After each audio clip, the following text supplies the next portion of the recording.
All right, so tempo run done today. As you can see, a little cloudy today, but it also made for cooler weather, which is really, really nice. I haven't recorded all week purely because um, it's been a busy week, and I've been opening, and the afternoons get really filled up really easily.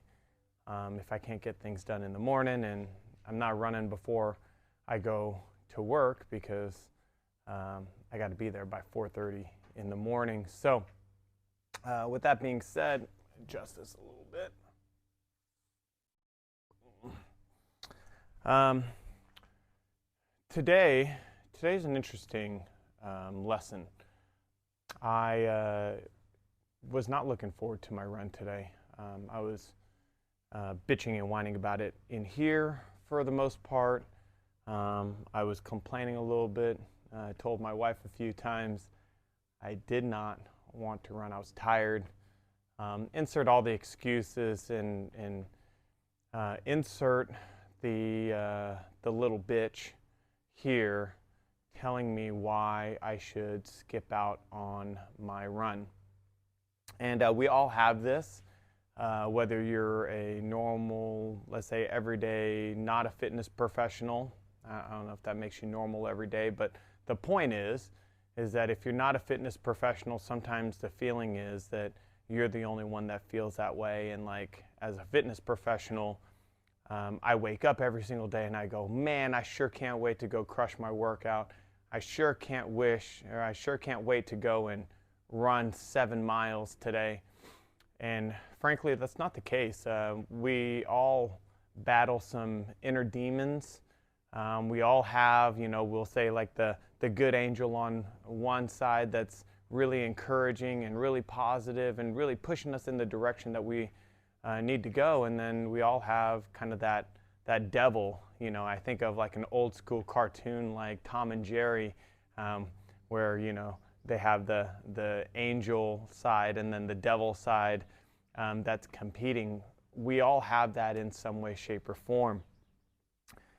And ultimately, I'm glad I went and ran. Actually, it was one of my best runs I've ever been on. Actually, I set 3 of my most recent records in pace today on this tempo run, which was really, really interesting. I'm just going to pull up my analytics here. And so my new records, my fastest 5K at 22 minutes and 26 seconds. And so that beat my previous time by almost a full minute. And my fastest 10K pace, which would be 6 miles, and I beat my last pace by about a minute and a half. So, and then it was also my fastest 1 mile that's hidden for some reason. I don't know why. But that was in 7 minutes and 6 seconds. And so, I find it extremely interesting that for the most part, I really did not want to go run today. I felt really tired, mentally exhausted, and I was trying to figure out every reason. I even thought about pushing this run until tomorrow so that I could go and run my tempo run tomorrow when I didn't have to open and just run my easy run today. And again, we all have this. I had another form of it earlier this week when on Tuesday when I was supposed to run my intervals. And when I say I was supposed to, I actually ran them, but I went to Costco with Liz, my wife, and we went and we did all our shopping while loading things into the car. Of course, they ask you if you want a box, and I said, yeah, I'll take a box.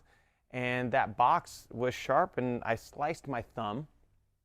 It wasn't really that bad.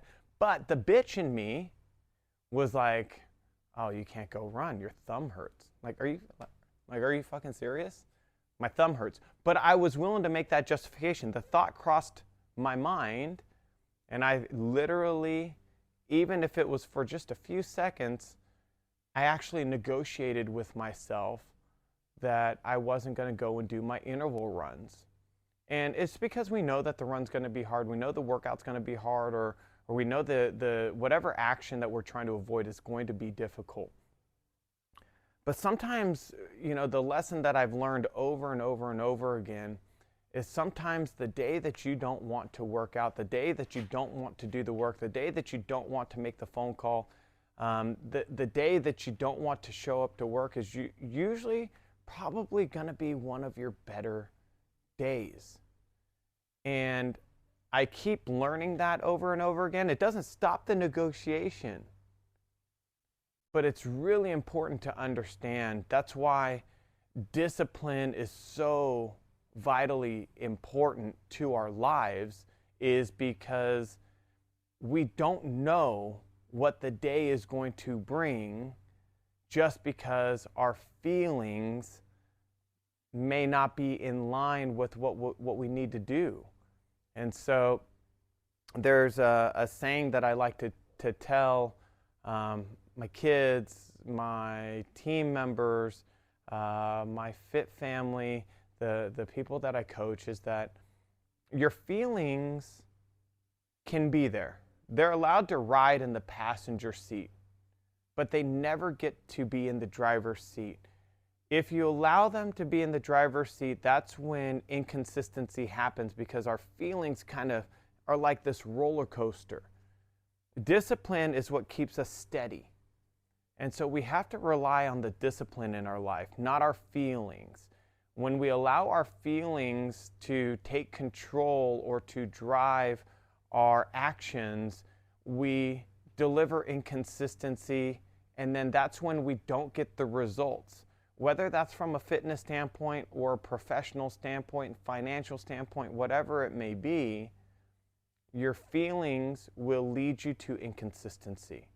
So sure, they can ride in the passenger seat, but if they're talking a little bit too much, then maybe you got to throw them in the back seat, or you may have to throw some duct tape and tie them up and throw them in the fucking trunk. You just can't allow those feelings to drive, because you might miss out on one of your best days. And that would be truly, truly unfortunate, because you may find that you're a lot closer to hitting your goals than you may think. All right? So have yourselves a wonderful day. Remember to allow your discipline to drive. Don't allow your feelings to drive your actions. If you allow your feelings to drive your actions, you are going to develop inconsistencies. If you allow discipline to drive your actions, you will get consistency and you'll get results. And that's all we're trying to do, right? Consistency over perfection, right? Be consistently good, not occasionally great. All right, you guys, have a wonderful, wonderful day. Go crush your run. You guys, tempo day done. I got my 8 600-meter intervals done on Tuesday. I had the day off yesterday. I had a 5-mile run on Monday.